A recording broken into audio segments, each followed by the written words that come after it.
할렐루야. 오늘 저는 팔복의 의미라는 제목으로 은혜의 말씀을 나누고자 합니다. 오늘 이 팔복은 예수님께서 사역을 시작하시면서 산에 올라가서 백성들에게 하나님 말씀을 전가하신 내용입니다.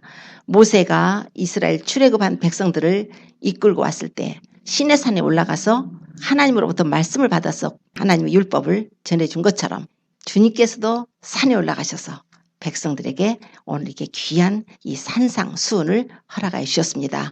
특히 오늘 본문 말씀 마태복음 5장에서 이 팔복은 천국을 기업으로 받을 자의 조건 그리고 그 내용에 대해서 오늘 기록하고 있습니다.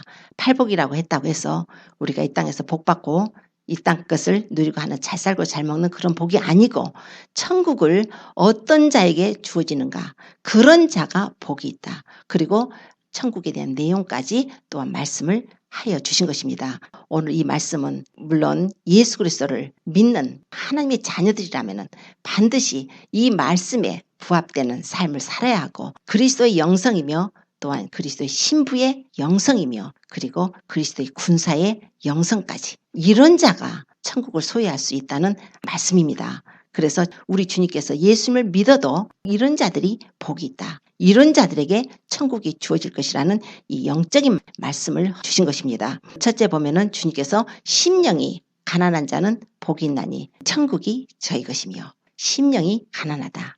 가난하다는 것은 가진 것이 없을 때 가난한 거죠. 그런데 여기에서 심령이 가난하다는 의미는 헬라어로 푸토코스라는 단어를 해석을 한 거예요. 무슨 뜻이냐면 파산을 당해버린 거예요. 그래서 도저히 다른 사람의 도움이 없이는 살 수가 없다. 혼자서 도저히 다시 갱생할 수 없는 그런 파산했다는 그런 상태가 가난이라는 의미로 쓰여지고 있습니다. 그래서 우리의 심령이 파산당했다는 거예요. 빚만 잔뜩 진 거예요. 예수 그리스도께서 오시지 않았다면 우리는 죄빚으로 가득 차서 도저히 스스로 살아날 수 없는 생명을 얻을 수 없는 그런 빚진 자로 우리의 심령이 파산된 상태 이런 자가 복이 있다 그러셨어요. 왜냐하면 그런 자에게 천국이 주어진다고 오늘 말씀을 하십니다. 심령이 가난하다는 것. 그래서 심령이 가난하다는 것은 교만한 자의 또 반대죠. 교만한 것은 누구의 도움이 필요 없어요. 부유하기 때문에 부자기 때문에. 그래서 교만한 자들은 절대로 예수 그리스도를 받아들이지 않습니다. 예수님께서 오신 것은 가난한 자에게 복음을 전하시려고 예수님이 오셨다는 거예요. 이것은 물질의 가난도 있겠죠. 아무래도 가난한 사람들이 뭔가 도움을 받고 싶어서 쉽게 받아들입니다. 부자들보다는 그럴 것 같아요. 그러나 이것은 영적인 의미가 있습니다. 심령이 가난한 자들에게 복음이 뿌려지는 것이에요. 심령이 가난해야 돼요. 그 가난은 나는 주님의 도우심이 없이는 도저히 이 세상을 살아갈 수가 없다. 하나님만이 나의 전부라. 주님을 받아들일 그 심령 상태를 말씀을 해요. 그래서 시편에 보면은 시편 42편에 고라 자손의 마스길이 있어요. 마스길이라는 것은 교훈이라는 뜻입니다. 고라 자손이 이제 뭐라고 하냐면 하나님이여 사슴이 시냇물을 찾기에 갈급한같이 내 영혼이 주를 찾기에 갈급하나이다. 내 영혼이 주님을 찾는 거 이게 심령이 가난한 상태입니다. 살아계신 하나님 생존하신 하나님을 내가 어느 때나 그 앞에 가서 뵙고 사람들이 나에게 말하기를 네 하나님이 어디냐? 네 하나님이 어딨어? 내 눈물이 그 하나님을 갈망하기에 주야로 나의 음식이 되었도다. 이렇게 시편에서 말씀을 해요. 하나님을 만나고 싶어서 밤과 낮으로 울면서 나의 음식이 될 정도로 그 정도로 마음이 갈급한 것. 이게 바로 심령이 가난한 상태입니다. 우리는 심령이 가난해 살아요. 이 라오디아 교회에서 주님께서 책망하신 이유가 너는 부자라며 너는 부여해서 부족한 것이 없다며 하나님이 없어도 모든 것이 다 잘 돼요. 하나님을 구하지 않아도 돼요. 너무 부자예요. 그래서 주님께서 책망하시는 네 공부한 것과 가련한 것, 가난한 것, 눈먼 것, 뻘거벗은 거 알지 못하느냐 그러셨어요. 하나님께서 라오디아 교회에 책망하신 거예요. 세상에 책망하신 거 아닙니다. 오늘 주님께서 주신 말씀, 교회에 주신 말씀이에요. 우리에게 심령이 가난한 자가 복이 있다. 그 심령이 가난해야만 주님의 말씀이 달아요. 내 심령이 교만해버리면 맨날 듣는 거 똑같은 말씀, 뭐 예수 그리스도의 십자가, 흘리신 보혈 그거 그냥 단어로 지나가 버립니다. 그러나 심령이 가난하게 되면은 그 예수님이 보여요. 갈보리 언덕 십자가상에서 달리신 주님이 보이게 됩니다. 나의 죄가 얼마나 더러운지, 나의 죄가 얼마나 추하겠든지, 도저히 나는 스스로 구원을 받을 길이 없기 때문에 하나님이 아들이 오셔서 내 죄를 담당해서 그분이 골고다 언덕 십자가상으로 올라가며 보배 피를 흘려서 내 죄를 구원하신 그분이 보이는 그 심령이에요. 그분을 만나야 돼요. 욥이 얼마나 고난 가운데 주님을 만나고 싶었는데 내가 앞으로 가도 그분이 안 계셔요. 뒤로 가도 그분이 보이지 않아요. 내 옆에서 일하시는데 내가 그분을 만날 수가 없어요. 오른쪽에서 일하시는데 그분을 뵐 수가 없다고 한탄을 해요. 너무나 그 공고함 속에, 욥이 고난 속에 하나님을 만나고 싶은데 도저히 하나님을 만날 수가 없는 거예요. 이 심령을 우리가 가져야 된다는 것입니다. 심령이 가난한 자, 복이 있다는 거예요. 그런 자에게 천국이 주어진다. 우리 예수님께서는 우리를 위해서 이 세상에 오셨죠. 심령이 가난한 자들, 우리를 위해서 가난한 자들을 부욕케 하시려고 예수님이 이 땅에 오셨습니다. 그래서 고린도후서 8장 9절에는 그리스도 예수의 은혜를 너희가 알거니와 부유하신 자로서 너희를 위해서 가난하게 되시면 그의 가난하심을 인하여 너희로 부유하게 하리 하심이라. 이건 물질만이 아니에요. 영적인 것입니다. 우리가 이 세상의 것을 다 소유를 우리가 가졌어도 내 영혼이 구원받지 못한다면 그건 비참한 거예요. 영혼이 하나님으로부터 떨어지고 천국을 우리가 기업으로 얻지 못한다면 우리는 비참한 인생이 되는 것입니다. 무엇보다도 우리가 천국을 받으려고 노력을 하십시오. 은혜로 받는 것입니다. 그분의 얼굴을 구하십시오. 예수님께서는 그 하나님의 아들이 가장 심령이 가난하게 오셨어요. 그분은 자기 자신을 비워버렸대요. 그래서 빌립보서의 2장 5절 이하로 너희 안에 이 마음을 품으라. 곧 그리스도 예수의 마음이니 그는 근본 하나님의 본체시나 하나님과 동등됨을 취할 것으로 여기지 아니하시고 자기를 비워서 종의 형체를 가지고 사람들과 같이 되었고 사람의 모양으로 나타나셨으니 죽기까지 복종하셨는데 곧 십자가에 죽으심이라. 왜요? 왜 예수님이 십자가에 죽으셨어야 돼요? 우리 인류의 가난함을 아신 거예요. 우리의 공고함을 아시는 것이에요. 누구의 도움이 없이는 도저히 구원받을 수도 없고 다 지옥의 형벌을 받을 수밖에 없었기 때문에 우리 주님께서는 우리를 구원하시기 위해서 자기를 비워버리고 엠띠로 자기를 비워버리고 오셔서 우리의 가난을 맡으신 거예요. 하나님 아버지 앞에 우리 인류의 대표가 되셔서 죄도 짓지 않으신 분이 세례요한한테 가서 죄사함을 얻게 하는 회개의 세례를 그분이 받으셨어요. 제가 당신한테 세례를 받아야 될 텐데요. 내가 받아야 될 텐데 나한테 오십니까? 우리가 이같이 하여 하나님의 의를 이루는 것이 마땅하다. 나에게 세례를 베풀라. 왜요? 예수님은 죄가 없으신 분이에요. 죄가 있는 사람이 세례를 받는 거예요. 죄사함을 얻게 하는 회개의 세례입니다. 주님께서는 죄가 없으시지만 우리의 죄를 맡으러 오셨죠. 우리의 죄를 담당하시기 위해서 내가 인류의 대표가 되겠다. 우리를 품에 안아버리신 것이에요. 아담은 오실자의 표상이었는데 아담의 원죄로 인해서 모든 인류가 죄로 유전받아서 모든 사람이 죄를 범했고 또 우리 각자가 죄를 지어서 하나님으로부터 그 심판을 받게 되었을 때 예수님이 오셔서 우리 인류의 대표가 되어주셔서 내가 이 사람들의 죄를 맡겠다. 주님이 오셔서 우리의 가난을 대신 담당하시고 우리의 심령의 가난함을 주님께서는 너무너무 아셔서 안타까우셔서 그분이 대신 애통해하면서 골고다 언덕에 올라가시기 전날 밤 그 겟세마네 동산에서 심한 통곡과 눈물로 간구와 소원을 하나님께 올리지 않습니까? 아버지여 이 잔을 내게 옮겨주옵소서. 할 수만 있으면 옮겨주옵소서. 그러나 내 뜻대로 마옵시고 아버지의 뜻대로 되기를 원합니다. 우리 예수님께서 우리에게 가난을 맡으셨죠. 우리의 심령이 부유함을 주시기 위해서. 그래서 우리가 그 마음을 사모해야 돼요. 주님을 사모해야 돼요. 내 안에 교만함이 있으면 안 돼요. 다 내보내야 됩니다. 내가 너무나 부유해서 주님 앞에 기도한다고 눈을 감았는데 눈물 한 방울도 안 나요. 그건 꽉 찬 거예요. 뭐가 꽉 차 있기 때문에 도저히 눈물 한 방울도 안 나오는 거예요. 그러나 고난 속에서 주님을 많이 만나지 않습니까? 자기 삶이 힘들고 고난 속에서 그래도 주님 만나면 도와주세요. 많이 비인 거예요 지금. 심령이 많이 비었기 때문에 도와주세요. 눈물이 나올 수밖에 없는 거예요. 주님 도와주세요. 주님만이 나의 도움이 되십니다. 내가 산을 향하여 눈을 들리라. 나의 도움이 어디서 올꼬. 나의 도움이 천지를 지으신 여호와에게서로다. 오직 주님만이 우리의 도움이 되십니다. 우리가 천국을 예수님을 믿음으로써 천국을 소유할 수 있는 가장 첫 번째 우리 그것이 조건이 바로 우리 심령이 가난한 것입니다. 오늘 저희들 심령이 가난한 축복을 받으십시오. 심령이 가난해야 돼요. 주님을 사모하십시오. 배부르게 살지 마십시오. 내 마음이 교만하게 살지 마십시오. 하나님은 교만한 자를 대적하시고 미워하십니다. 항상 자신을 낮추시고 주님의 은혜를 구하시고 사모하십시오.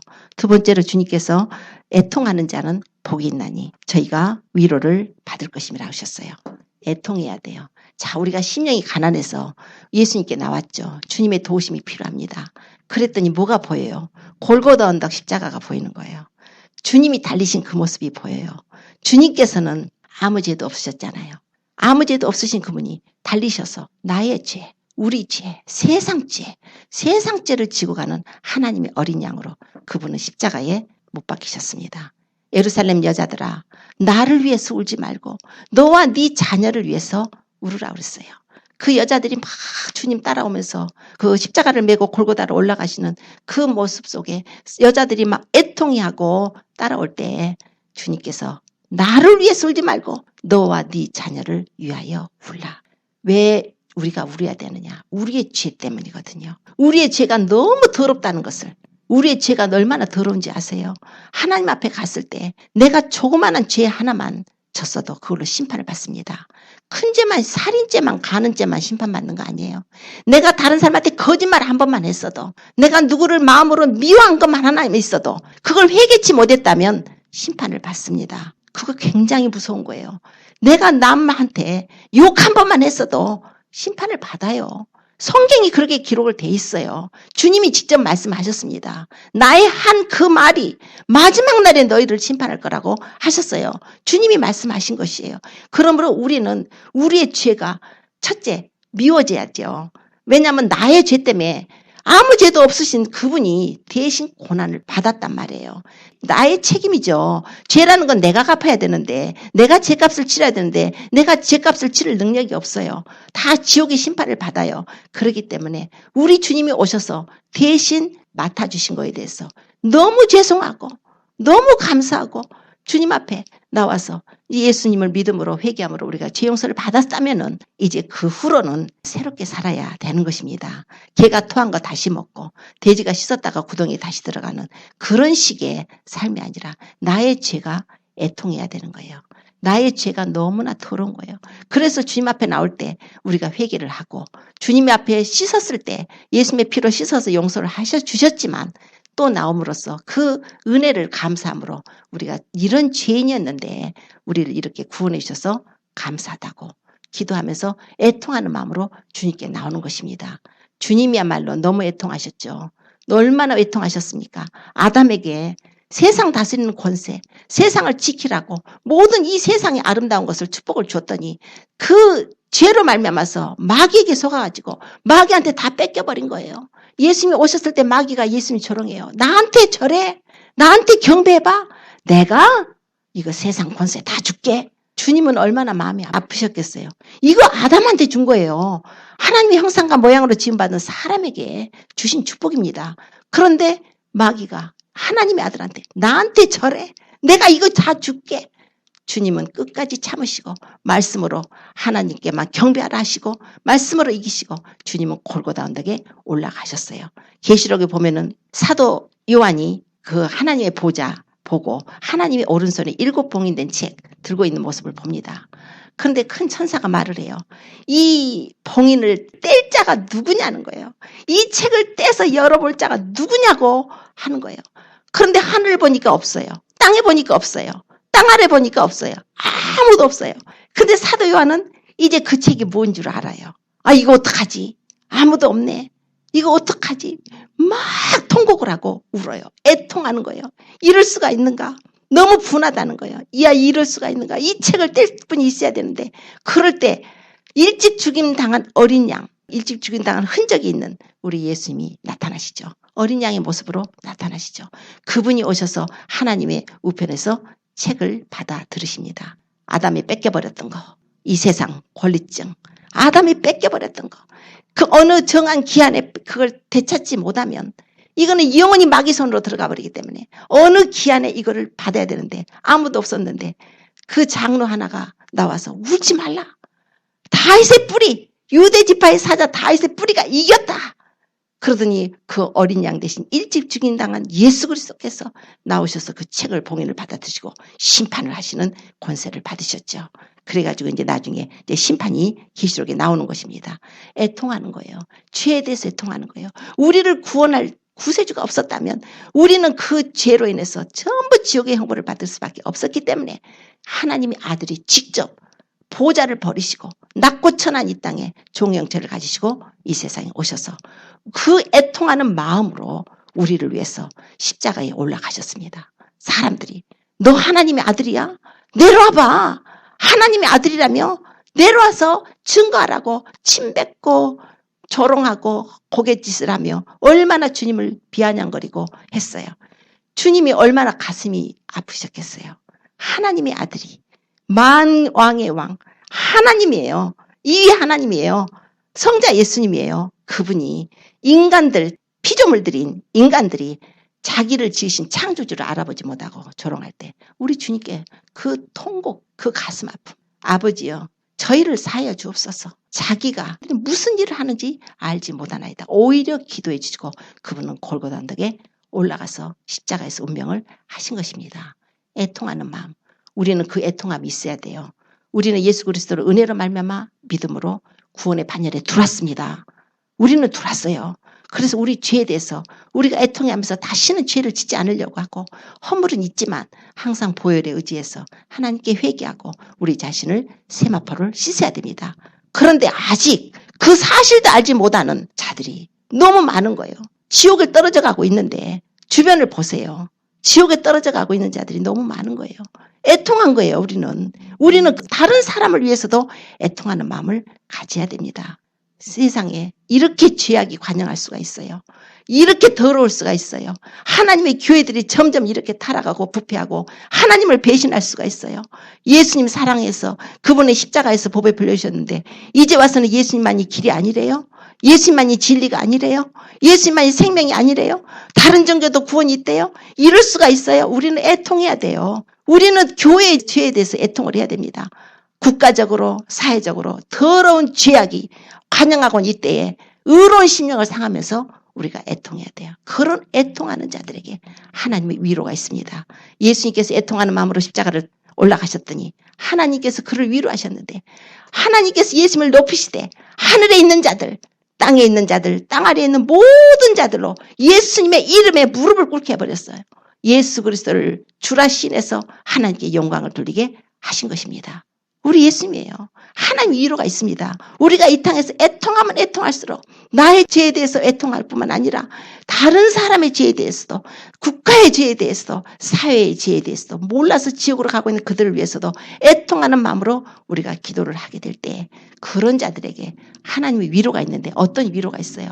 우리가 하늘에 올라갔을 때 정말 그 하나님의 위로 넘치는 위로로 우리를 위해서 예비하신 아름다운 그 천국을 우리에게 소유하게 해주시는 것입니다. 그래서 우리가 애통하는 자가 복이 있다. 저희들은 위로를 받을 것이라고 하신 것이에요. 또 주님이 말씀하시기를 세 번째로 온유한 자가 복이 있대요.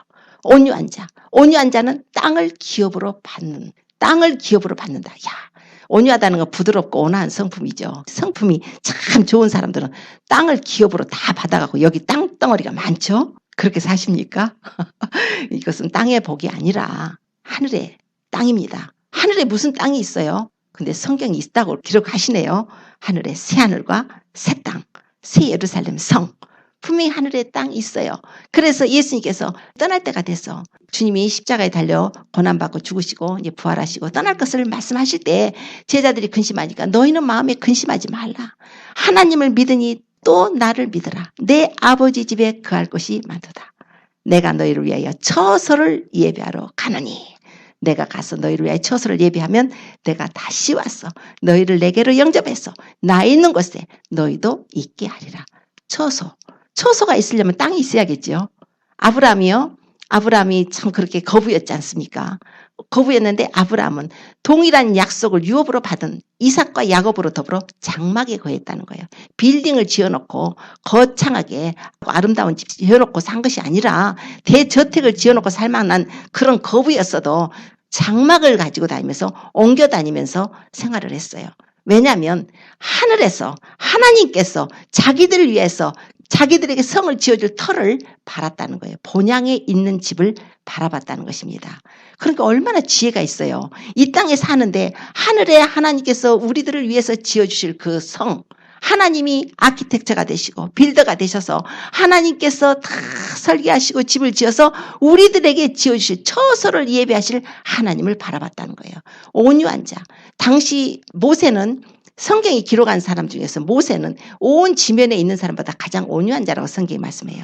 얼마나 온유했든지 동생 미리암이나 형 아론이 모세 재혼했을 때 막 뭐라고 해도 그냥 대꾸 한 번도 안 해요. 그냥 묵묵하게 가서 그냥 기도만 하잖아요. 그러니까 하나님이 미리암을 치시는 사건도 있죠. 고라와 다단, 아비람이 막 모세 어게인스트하고 했을 때 그냥 그들은 가서 성막에 가서 회막에 가서 엎드려서 하나님께 기도를 합니다. 모세는 당대의 온유함이 모든 사람보다 지면에 있는 사람보다 승했더라. 그런 온유가 뭔가? 온유라는 말은 우리가 성품이 부드러운 것만 말씀하는 것이 아닙니다. 온유라는 것은 하나님께 순종하는 것이에요. 하나님의 말씀과 그분의 뜻에 순종하는 것이 온유예요. 그래서 그 온유라는 건 하나님이 온유예요. 하나님이 너 온유하냐? 예수님께서 뭐라고 하셨어요? 나는 마음이 온유하고 겸손하다 그러셨어요. 예수님은 마음이 온유하신 분이에요. 성품도 부드러우시지만 온유하시지만 주님은 너무나 인자하시고 온유하신 분이에요. 그러나 하나님 앞에서도 주님은 온유하셨습니다. 그래서 온유라는 단어를 하나님과의 관계 속의 온유와 사람과의 관계 속의 온유로 볼 수 있어요. 이 온유는 성령의 열매입니다. 그래서 갈라디아서 5장 22절 23절 가보면은 성령의 열매가 쫙 나오죠.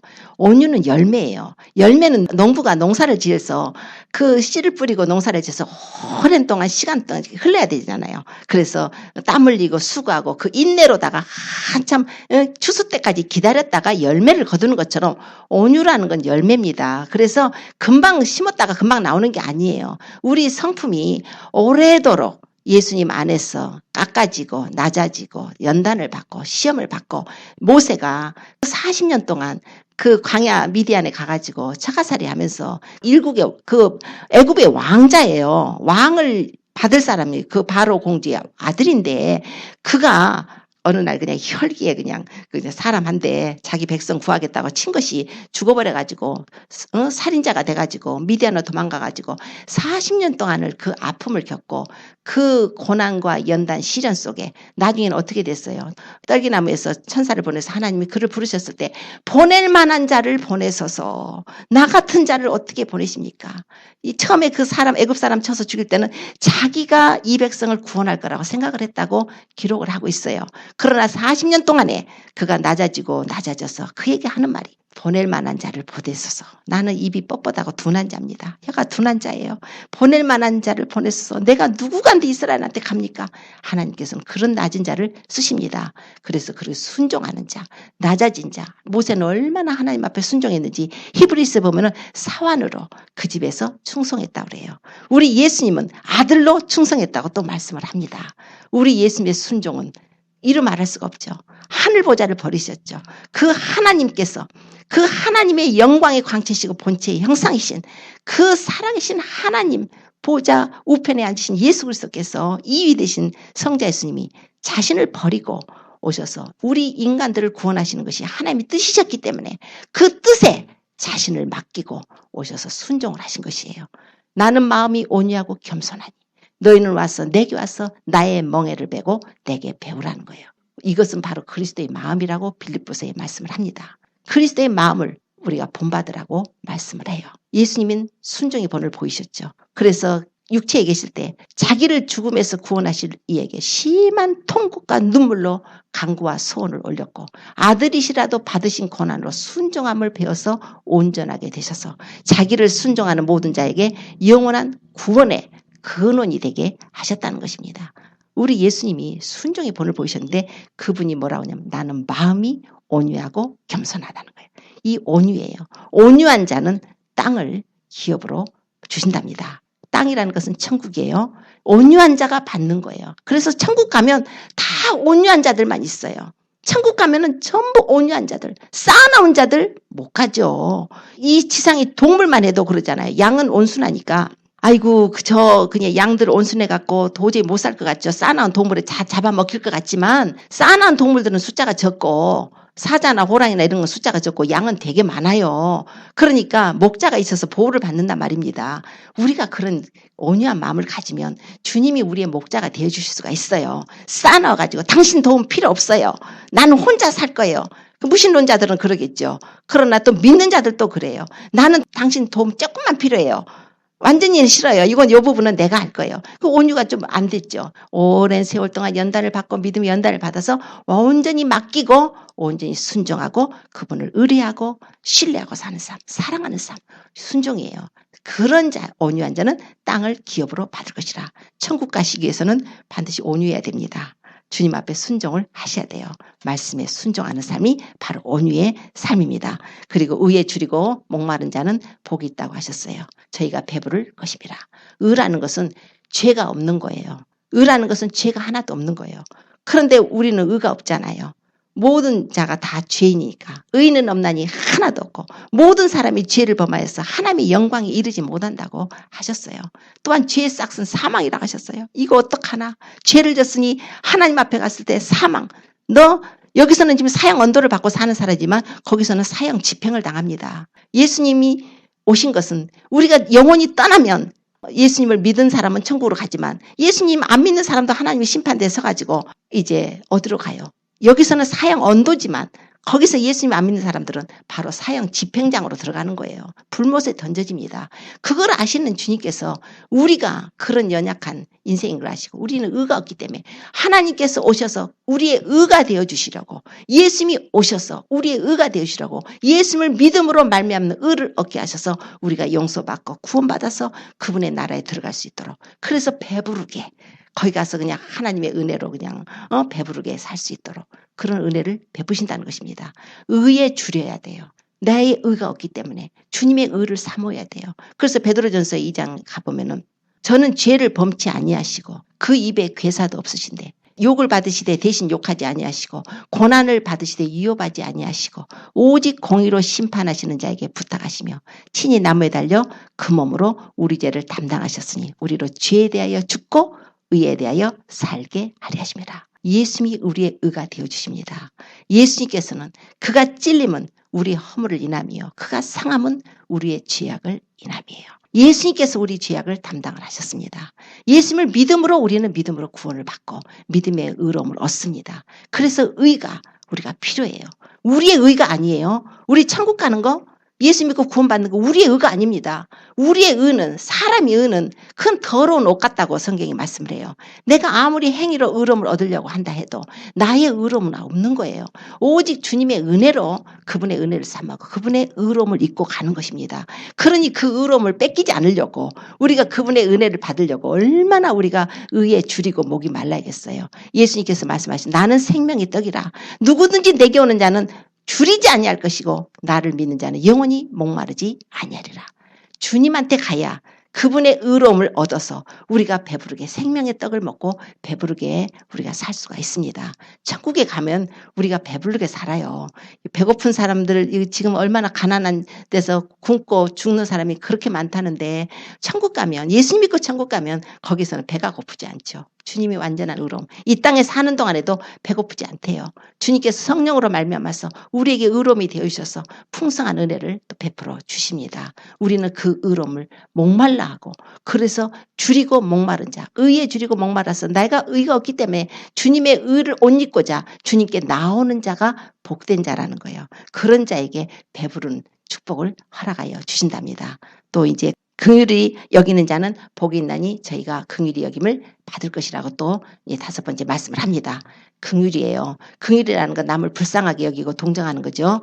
불쌍하게 여기고 동정하는 정도가 아니라 그 사람의 고통에 함께 이해하고 괴로워하고 돌봐주는 것까지가 긍휼입니다. 선한 사마리안 비유를 들으시면서 그 한 사람이 여리고로 내려가다가 강도를 만나서 아주 다 가진 거 뺏기고 옷도 벗기고 그냥 다 두들겨 맞아갖고 피투성이가 돼가지고 죽어가고 있을 때 제사장 레위인 다 피해갔지만 선한 사마리아인 여행 중이었던 그 사마리아인이 가서 포도주를 부어서 기름을 발라서 그리고 상처를 싸매 주갖고 주막으로 데리고 가서 거기서 돌봐주다가 주막 주인한테 돈을 주고서 부비가 더 들면 내가 돌아올 때 갚겠다. 그게 바로 예수님이셔요. 예수님이 여행 중이시죠. 이 땅에 여행하셨을 때에 예수님께서 여행하실 때 선한 사마리아인을 비유로 말씀하신 것입니다. 이 세상의 종교라든가 이 세상의 어떤 그런 재래의식으로 우리가 구원받는 게 아니에요. 제사장이나 레위인 그래도 되는 게 아니라 오직 예수님 선한 사마리아인 같이 오셔서 그들은 천대하고 멸시했지만 주님으로 말미암아서 우리가 구원을 받고 포도주로 부어주시잖아요. 주님의 보혈로 덮어주셨죠. 성령의 기름을 발라주셨죠. 교회로 우리를 인도하셨죠. 거기에서 우리가 돌보심을 받고 주님이 떠났다가 다시 오신 재림까지 그게 말씀을 하고 있는 거예요. 이게 바로 선한 사마리아인으로 비유를 하시면서 긍휼히 여기는 자가 복이 있다고 하신 것이에요. 긍휼이에요. 하나님께서는 우리를 긍휼히 여기셨기 때문에 하나님의 아들이 오신 것입니다. 그래서 너희도 긍휼히 여기라는 거예요. 다른 사람을 긍휼히 여기라는 거예요. 그런데 야고보서 2장 13절에는 그러면 긍휼하게 남을 여기지 않으면 어떻게 해요? 긍휼을 행하지 아니하는다는 긍휼 없는 심판이 있다고 그랬어요. 긍휼은 심판을 이기고 자랑한답니다. 내가 다른 사람을 긍휼히 여기지 않으면 심판을 받는다고 주님 말씀하셨어요. 무엇에 대해서 긍휼해야 돼요? 불쌍한 사람들, 가난한 사람들, 물론 그렇죠. 우리 육적인 것으로도 그들의 긍휼히 여겨야 됩니다. 그러나 더 중요한 것은 영혼이에요. 그들의 영혼이에요. 이 땅에 사는 것은 잠시지만 그들의 영혼이 지옥을 가는데 그거를 불쌍히 여기지 않고 긍휼히 여기지 않고 저 사람이 오늘 나하고 만났는데 내가 그걸 복음을 안 전했단 말이에요.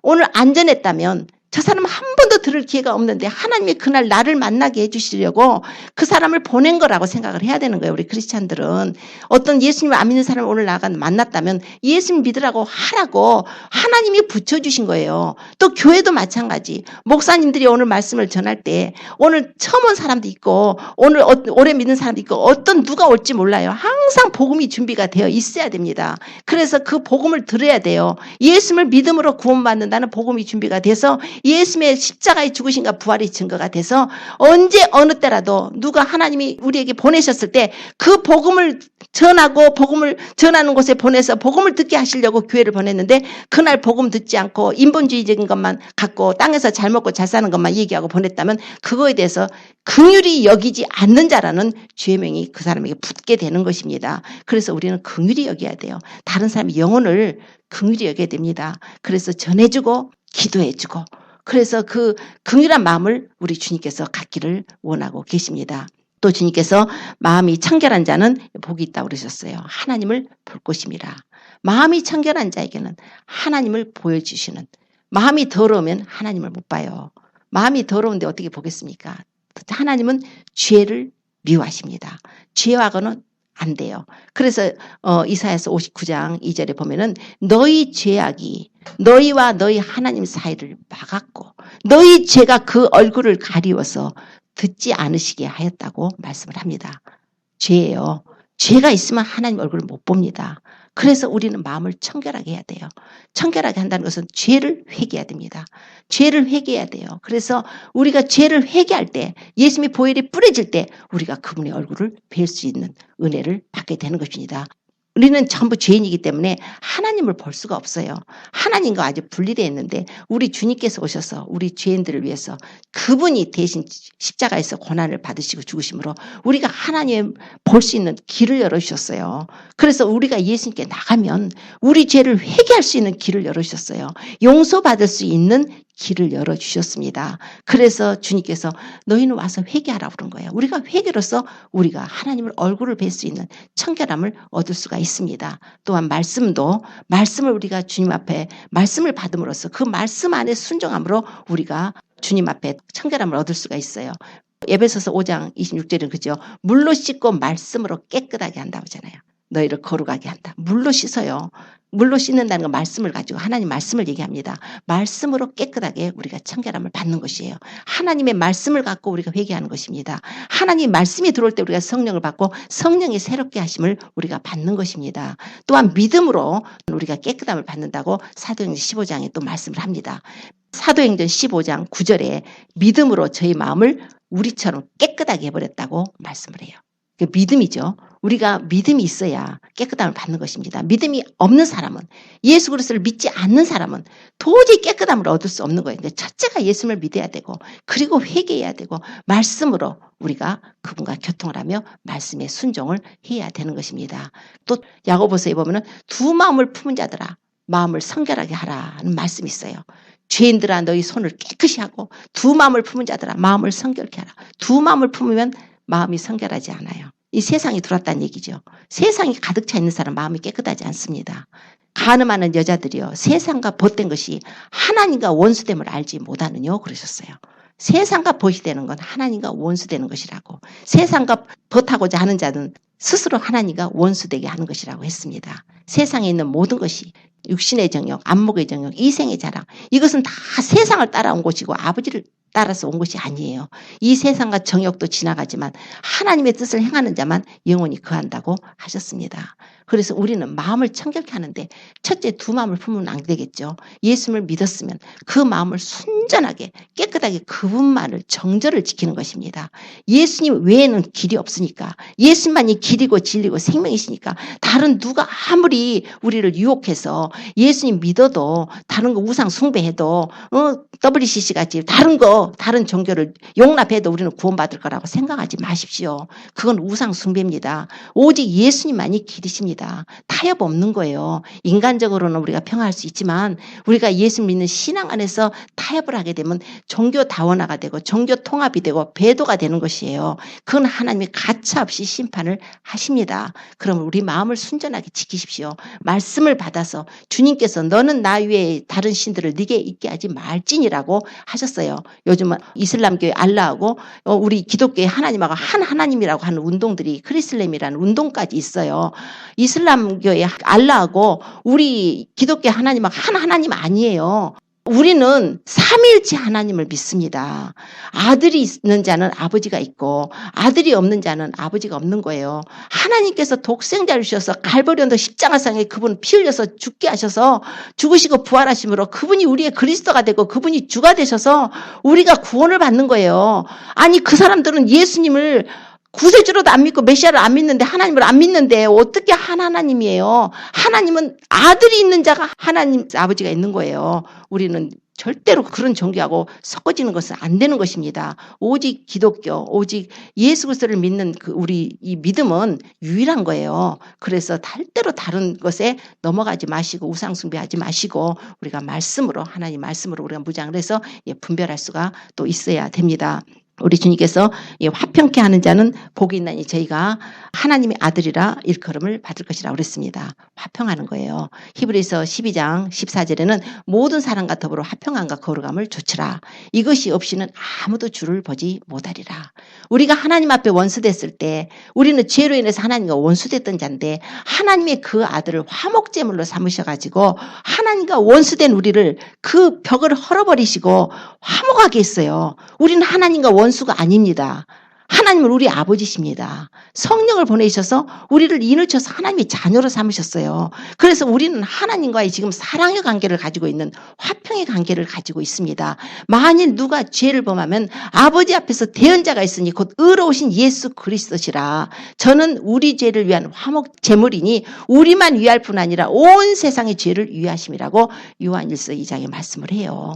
우리 예수님 화목제물이 되어주신 거예요. 하늘과 땅 사이 십자가에 딱 주님 못 박히셔서 하나님과 죄로 인해서 원수됐던 우리를 화목제물 받으시고 하나님이 그 제물을 기쁘게 받으셨어요. 우리 예수님께서 유월절 어린 양 그리스도께서 희생이 되셨다고 하셨고 우리 예수님께서는 자기 자신을 하나님 앞에 받으실 만한 향기로운 제물로 생축으로 하나님께 드리셨다고 말씀을 해요. 그래서 예수님이 그 제물 되심으로 우리 하나님께서 우리의 죄값을 대신해서 대속 제물을 기쁘게 받으셔서 하늘의 참성소와 장막에 우리 예수님이 그 제물을 대제사장으로서 또 제물을 올려드려서 우리 죄가 용서를 받게 된 것입니다. 하나님과 화목됐어요. 그런데 이제 우리도 그렇고 화평함을 받았다면 화평케 하는 자 너희가 하나님의 아들이라 일컬음을 받을 것이라고 말씀을 해요.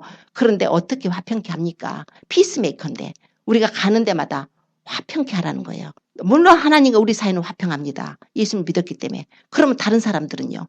다른 사람들은 화평하지 않아요. 예수님을 안 믿는 사람은, 예수님의 피가 뿌려지지 않은 사람은 하나님과 원수예요. 하나님의 미워하심을 받고 심판을 받습니다. 그 아들을 믿는 자는 심판을 받지 않는 거지만 하나님의 독생자를 믿지 않으면 벌써 이 땅에서 심판을 받는 거라는 거예요. 하나님이 세상을 이처럼 사랑하셔서 독생자를 주셔서 누구든지 저를 믿는 자마다 멸망치 않고 영생을 얻게 하려고 하나님의 아들을 보내셨는데 그 아들을 멸시하고 하나님을 멸시하고 예수 그리스도를 구주로 영접하지 않으면 심판이에요. 화평이 아닙니다. 원수죠. 그래서 우리에게는 어떤 직책을 주셨는가? 바로 하나님 앞에 우리가 그 직책을 받았어요. 화목해 하는 직분. 그래서 고린도후서 5장 18절에 보면은 바울 사도 그래요. 하나님께서 그리스도로 말미암아 우리를 화목하게 해주셨는데 우리 또한 그 화목해 하는 직책을 받았다는 거예요.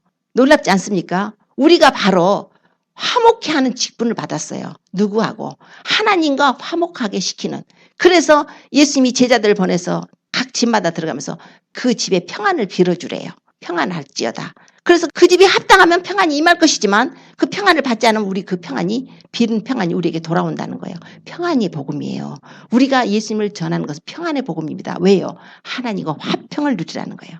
하나님과 원수됐던 너희 이런 상태로다가 하나님 앞에 우리 영혼이 떠나서 가면 완전히 심판을 받고 지옥의 형벌을 영원히 받을 수밖에 없으니까 하나님께서 화평의 복음, 우리에게 평안의 복음. 그래서 너희를 화평케 하는 자가 복이 있다. 하나님의 아들이라 일컬음을 받을 것이라. 우리는 하나님의 자녀들입니다. 화평케 해야 돼요. 다른 사람들에게 화평케 하는. 우리 주님은 화평케 하시기 위해서 자신을 그렇게 희생을 하셨고 주님의 제자들 다른 사람들과 하나님 앞에 그 화목케 하는 해주려고 그 직분을 맡아가지고 다니면서 자기 피를 뿌리고 순교하고 그래가지고 하나님 앞에 그 사람 믿지 않는 자들 돌아오게 해서 화목케 하는 직분을 감당한 것입니다. 이제 우리가 그 직분을 들으셨어요? 오늘 들으셨습니다. 오늘 들으신 분들은 분명히 우리는 다른 사람에게 화목하게 하는 직분을 받았다는 걸 아시고 반드시 전하십시오. 우리가 할 수 있는 주님 사랑해서 하는 거예요. 주님이 너 안 하면 죽여. 협박하고 이러시는 분이 아니에요. 그분을 사랑한다면 그분의 은혜를 안다면 다른 영혼들도 불쌍하게 여겨줘야 되는 거예요. 우리만 행복하랍니까? 우리만 천국 가서 우리만 영원토록 그 생명나무 과일 따먹고 생명수 마시고 황금길을 걷고 그 아름다운 곳에서 영원히 주님하고만 우리하고만 살라고 그 비밀을 그냥 꼭꼭 감춰놓지 마시고 그냥 그 비밀을 털어놓으십시오. 사실 나 이런 비밀이 있는데 나 하나님 만났어. 예수님 만났어. 예수님 만나서 내가 너무나 이제 평화스럽고 예수님 만나서 내가 생명을 얻어서 나는 천국을 받았고 하나님의 자녀고 그 비밀을 털어놓으십시오. 이게 바로 화평을 맡은 자. 화평케 하는 자, 바로 우리가 화목케 하는 직분을 받은 자. 이렇게 이해를 하시면 되겠습니다. 그래서 마지막으로 이제 의를 위하여 핍박을 받는 자는 복이 있나니 천국이 저희 것입니다. 의를 위해서 핍박을 받는 것은 따라다닙니다. 우리 예수님께서 그러셨죠. 누가 너희를 미워하면은 너희보다 먼저 나를 미워한 줄 알라. 너희가 세상에 속했더라면 세상이 자기 것을 사랑할 터지만 너희는 세상에 속한 자가 아니요. 세상에서 도리어 나의 택함을 받은 자인 거므로 세상이 너희를 미워한다고 요한복음 15장에 말씀을 해요. 16장에 또 가서 보면 주님께서 너희가 세상에서는 환난을 당하나 담대하라. 내가 세상을 이겼노라. 이런 핍박을 우리는 안 당하고 살고 있지만 이제 머지않아 곧 가까운 장래에 곧 이제 크리스찬들에 대한 핍박이 이 땅에 있어질 것입니다. 온 세상에 있게 될 것입니다. 미국만이 아니고 한국만이 아니고 그 날은 주님께서 온 세상에 임하는 시험이라고 그러셨고 계시록을 읽어보면은 그때 성도의 권세가 다 깨어져 버린대요. 성도의 권세가 다 깨어졌다는 것은 이 땅에 성도가 없다는 거예요. 우리가 성도입니까? 그러면 그때에 없다는 거예요. 어떻게 되고요? 죽었다는 거죠. 아니면 주님의 은혜로 미리 휴거됐거나 이런 상태예요. 왜냐하면 예수님께서 이 세상에 교회를 세우셨고 성령이 오셔서 교회를 세우셨고 이 교회 시대가 끝나면 교회는 하늘로 올라갑니다. 그래서 휴거 사건, 예수님이 공중 강림하실 때 교회가 들림을 받는다고 이렇게 믿고 있습니다. 그러면 교회가 올라가는 거예요.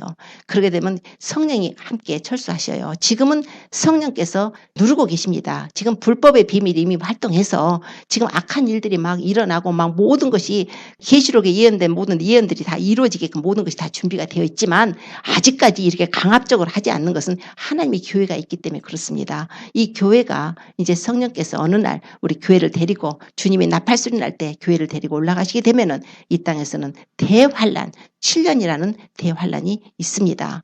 그래서 하나님의 교회라면은 우리가 주님을 사랑하는 자라면 마땅히 그분의 신부로서 신부 입장하는 것이 소원일 것입니다. 그게 바로 영광스러운 하나님의 교회예요. 물로 씻고 말씀으로 깨끗하게 해서 거룩하게 하시고 자기 앞에 영광스러운 교회로 세우셔서 티나 이런 주름 잡힌 것도 없이 하나님 앞에 거룩하게 하려 하심이라고 하셨어요. 우리는 하나님의 자녀답게 내가 거룩하니 너희는 거룩하라고 주님이 분명히 하셨습니다.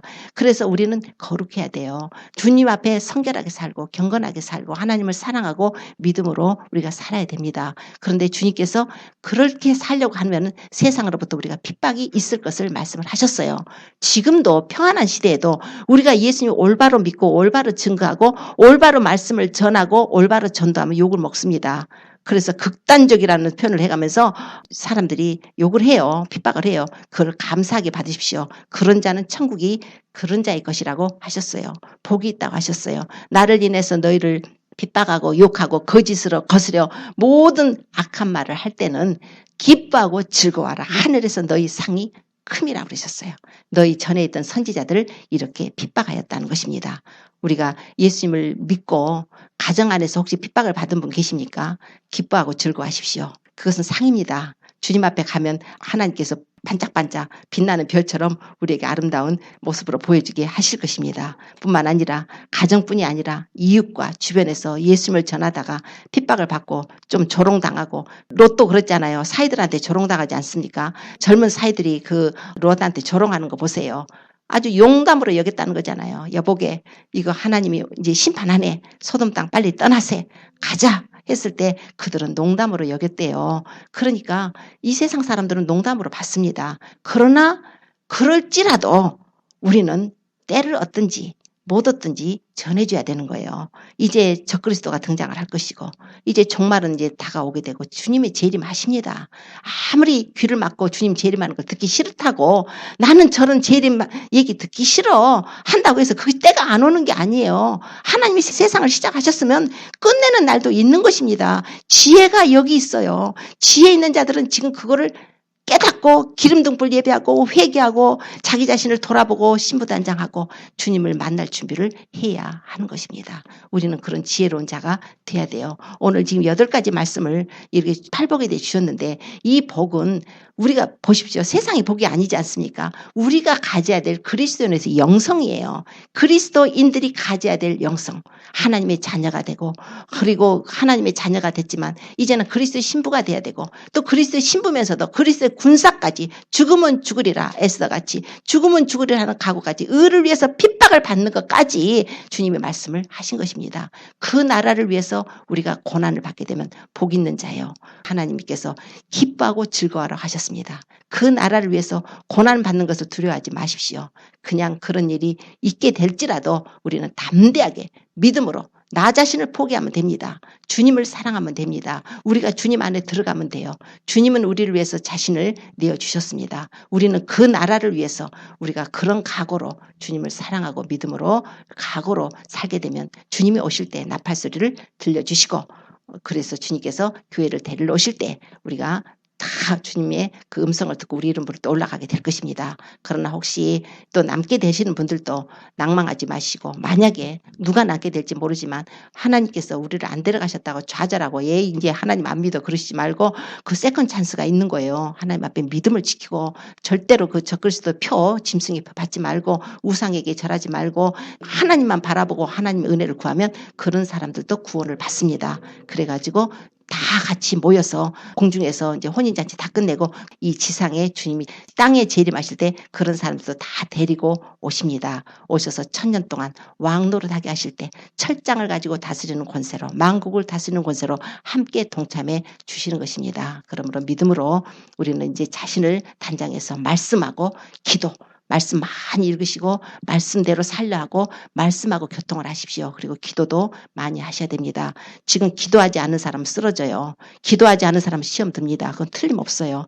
내 자신이 지금 혹시 시험에 드는 사람이 있다면 기도가 부족했다고 생각을 하십시오. 그거는 나 자신 스스로가 절대로 이길 수 있는 문제가 아니에요. 주님의 도우심이 필요합니다. 그래서 기도를 많이 하셔야 돼요. 기도와 말씀을 병행하고 또 다른 사람 위해서 중보해주고 또 사랑도 행하고 또 선한 일도 하는 것입니다. 오늘 말씀대로 말씀 들은 대로 우리가 우리 삶에 적용해서 살게 되면 정말 하나님의 은혜가 임해서 우리가 넉넉하게 그의 나라를 들어가게 하실 뿐만 아니라 그리스도 신부로 이렇게 단장이 되어서 깨끗한 빛나고 깨끗한 샘 앞으로 어느 틈에 있게 돼서 주님이 언제든지 오실 때 우리가 아멘 주 예수여 오시옵소서 하는 그런 믿음의 신앙 고백과 함께 그분의 은혜에 동참하게 될 것입니다. 이런 축복을 받아 누리시는 저와 우리 모든 성도님이 되시길 예수님을 축원합니다. 기도드리겠습니다.